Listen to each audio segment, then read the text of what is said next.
మరి ఈ రోజు అలాంటి కాంగ్రెస్ తెలంగాణలో గెలిస్తే ఇక్కడ సంకలు గుద్దుకుంటున్నారు ఎందుకు? ఎవరు? తెలుగుదేశం వాళ్ళు. అదేంటి ఆ తరం అయిపోయిందిగా. ఆ! కాంగ్రెస్ వాళ్ళు చంపారంటే ఆ! నాకు తొలిగా నేను తెలుగుదేశాన్ని పడగొట్టి కాంగ్రెస్ని గెలిపిస్తాను, నాకు ముఖ్యమంత్రి ఇమ్మన్నాడు మర్రి చెన్నారెడ్డి. రాజీవ్ గాంధీ గారు ఇస్తాను తీసుకోమన్నాడు. ఎందుకు ఎలా ఏంటి అని అడగొద్దు అన్నాడు. సరే మాకు అనవసరం గెలిపిమన్నాడు. అప్పుడు ఎన్టీ రామారావు దెబ్బకి కాంగ్రెస్ వాళ్ళు గెలవలేకే ఆయన అడ్డం పెట్టుకున్నారు.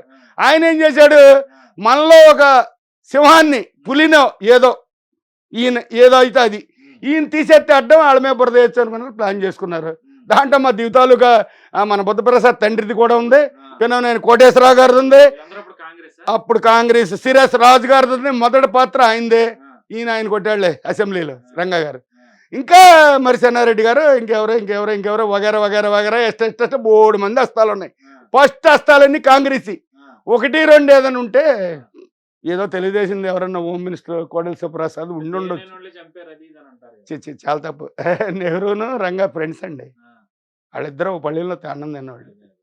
వీళ్ళిద్దరూ ఏదో మా అలాంటి వాళ్ళు ఎవరన్నా పుల్లలెత్తి ఇడిపోయారు తప్ప చిచ్చి అలాంటి ఆలోచన నెహ్రూకి లేదు, నెహ్రూని చంపాలని రంగాకి లేదు. మేము ఆ వయసు వాళ్ళమే. రంగా గారితో కొంచెం సన్నిహితాలు కమ్యూనిస్టులో ఉన్నంతకాలం ఆయనతో మేము ఉన్నాం. రాధా గారు పెద్ద రాధా గారితో కూడా బుడ్డోళ్ళం మేము తిరిగాం. సన్నిహితంగా కమ్యూనిస్టులు వాళ్ళకి సెల్సాని వెంకటరత్నం గారి గ్రూప్లో ఉన్నంతకాలం మాకు సంబంధాలు ఉన్నాయి. ఏ రోజునైతే పెద్ద రాధా గారు ఇడిపోయారో రంగా గారు ఇడిపోయారో ఆ సెల్సాని వెంకటరత్నం గారు చచ్చిపోయారు వీళ్ళ వల్ల ఎవరి వల్ల అది కూడా మనం చెప్పుకునేది కాదు. కమ్యూనిస్టుల పందా ఏంటంటే పట్టుపట్టారు. మన అనుచరుని చంపేస్తే మనం ఇంటర్నేషనల్లో కమ్యూనిస్టులు ఉండి అప్పుడు బాగుంది. త్రిపుర గిపుర కేరళ అన్నీ బాగున్నాయి కమ్యూనిస్టులు. ఒక మనిషి నిజవాళ్ళ మనం వదలతం ఏంటనే ఏదన్నా జరిగిందేమో రాధా మీద నాకు తెలియదు. పక్కన పెట్టేసేయండి. తెలంగాణ ఎన్నికల్లో గెలిచారు. రేవంత్ రెడ్డికి ఏదో అడిచేసి రేవంత్ రెడ్డిని ముఖ్యమంత్రికి ఎన్నుకున్నారు. అసలు ఎందుకంటారు రేవంత్ రెడ్డి ముఖ్యమంత్రి ఎందుకు అవ్వాలంటారు? కేసీఆర్ ని మగోడిగా తిట్టింది ఆడొక్కడేగా. అది మీకు తెలుసు లేదు చెప్పకూడదు. దమ్ముగా కేసీఆర్ ని కేటీఆర్ ని హరీష్ రావుని మీ ఫ్యామిలీ రాజకీయం, మీ కుటుంబం రాజకీయం, మీ కుటుంబం పాలన ఒకసారి ఒక టైంలో కేసీఆర్ని ఇంకా ఏదో డైలాగ్ శిల్పోయాడు. మరి రేవంత్ రెడ్డి గారే కలుకోవాలి ఏమనుకుంటారు రేవంత్ రెడ్డి గారు. ఆ దమ్ముగా మాట్లాడాడు.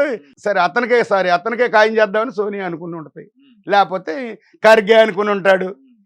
ఇప్పుడు ఇంకెవరో ఉన్నారు హనుమంతరావు ఎవరు అక్కడ ముసలాయన బొంగురు గొంతుకు, ఆయన వయసు అయిపోయింది కదా.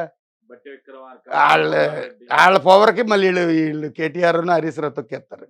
ఇతను కొద్దిగా గుండెకాయ గలవాడు, డేరింగ్ డాషింగ్ ఉంది. ఈ తడవ అతనికి ఇస్తే ఇంకోసారి కూడా గెలిపిస్తాడని. నెక్స్ట్ కూడా ఇప్పుడు 5 రాష్ట్రాల ఎలక్షన్లకి 3 ఏమో కాంగ్రెస్ లాగేసుకున్నట్టుంది. ఈ తెలంగాణనా లేదండి ఇంకో 2 అలా అంటారా? సరే ఓకే. బీజేపీకి ఏంటి ఎంపీ సీట్లు వెళ్ళిపోయినాయా? జరగలా. మరి ఇప్పుడు మరి ఆయన ఏం చేస్తారా? ఆయన్నే వైసా నవీన్ పట్నాయక్ గారిని అదే కష్టమే ఆయన కొడతాం. లేదు ఆయన వాడటం లేదు. నవీన్ పట్నాయక్ వరుసలో చాలా పునాది. వాళ్ళ నాన్న బిజు పట్నాయక్, వాళ్ళ బాబాయ్ ఏమో నాగభూషణ్ పట్నాయక్. ఆయన సిపిఎంఎల్ చచ్చిపోయాడు. గంజాము సిపిఎంఎల్ అంటే కొద్దిగా మావోయిస్ట్ పార్టీ లింకులు ఉన్నాయి ఆయనకి.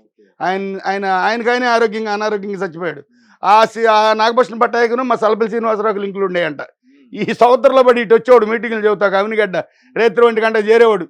అప్పుడు మేము బుడ్డవాళ్ళంలే, బుచ్చికోటయ్య గారు వాళ్ళంతా కలుసుకునేవాళ్ళు. అదంతా వదిలేద్దాం. ఇప్పుడు రేవంత్ రెడ్డి దమ్మగలడు అని చెప్పి ఇచ్చేశారు. అది ఓకే, దాన్ని మర్చిపోండి. జగన్మోహన్ రెడ్డి గారు ఎడు తిరిగితాడో కేసీఆర్ అక్కడ ఆయన దిగాడు, ఇక్కడ ఈయన దిగుతాడు. అక్కడ కేసీఆర్ దిగిపోయాడు, ఇక్కడ మన చంద్రశేఖర్ గారు ఈ చంద్రబాబు గారు ఎక్కుతాడు. అక్కడ చంద్రశేఖర్ గారు దిగిపోయాడు, ఆయన పేరు అదేగా కల్వకుంట్ల చంద్రశేఖర్ గారు. ఇక్కడ మన చంద్రన్న ఎక్కుతాడు చంద్రబాబు నాయుడు. ఇది జరిగిద్ది. అయితే ముమ్ముత్తులో ప్రజలంతా చంద్రబాబు గెలిపించుకుంటే నెక్స్ట్ అప్పులు కొన్ని కష్టాలు తీరుతాయనే ఆలోచనలు ఉన్నారండి. ఈ పోటాపోటీ మాటలోనూ ఈ కొట్టుకునే మాటలోనూ తిట్టుకునే మాటలు మనం పక్కన పెట్టేద్దాం. మన వయసుకి అది కరెక్ట్ కాదు. ఈ తెలుగుదేశం నాయకులు కార్యకర్తలు యూత్ కుర్రోళ్ళు యువగళం జనగళం ఇంకో గళం ఎవరు కూడా వైఎస్ఆర్సీపీ వాళ్ళని ఇంకోళ్ళే పవన్ కళ్యాణ్ వాళ్ళని బ్యాచ్ని ఏమనకూడదు. నా కోరికోటి 13 రాష్ట్రాల ప్రజలంతా ఒక్కసారి మనసావాచ్య కర్మ ఆలోచించుకుని చంద్రబాబుని గెలిపించుకుంటే ఎన్టీ రామారావు గారు పైనుండి ఆయన ఆత్మ శాంతించిద్ది, మనకేమో అన్నం పండం దొరికిద్ది, పేద బిక్కికి మంచి చెడు జరిగిపోద్ది. పవన్ కళ్యాణ్ కూడా చెబుతున్నాడు ఎవరికి మా వాళ్ళకి కుర్రాళ్ళకి ఎన్టీఆర్ గారిని బట్టి చంద్రబాబుని బట్టి వాళ్ళని ఏమనొద్దు, మీరు పిచ్చి పిచ్చి లూజ్ మాటలు మాట్లాడితే సస్పెండ్ చేసేస్తాను పార్టీలోంచి రానివని అంటున్నాడు. అదే పందాలో చంద్రబాబు కూడా రేపు వెళ్ళాలి, ఎలక్షన్ వచ్చేస్తున్న దగ్గరికి. ముఖ్యంగా ఇది చంద్రబాబు గారు చూస్తారని ఆశిస్తూ ఎవరైనా తప్పు మాట్లాడితే నేనే చెప్పేస్తా సస్పెండ్ చేయమని. అంత అంత అంత పవర్గా ఉన్నానని చెప్పి మీ టీవీ ముఖంగా తెలియపరుచుకుంటున్నాను. కొడాలి నాని అతనే వాడిపోతాడు. నేనేమన్నా ఖాళీగా కూర్చున్నానా, మీరు వచ్చి తంతే కొడితే అంటున్నాడు. ఆయన ఎవరో కొట్టవసరలా, కాలం కొట్టేసిద్ది.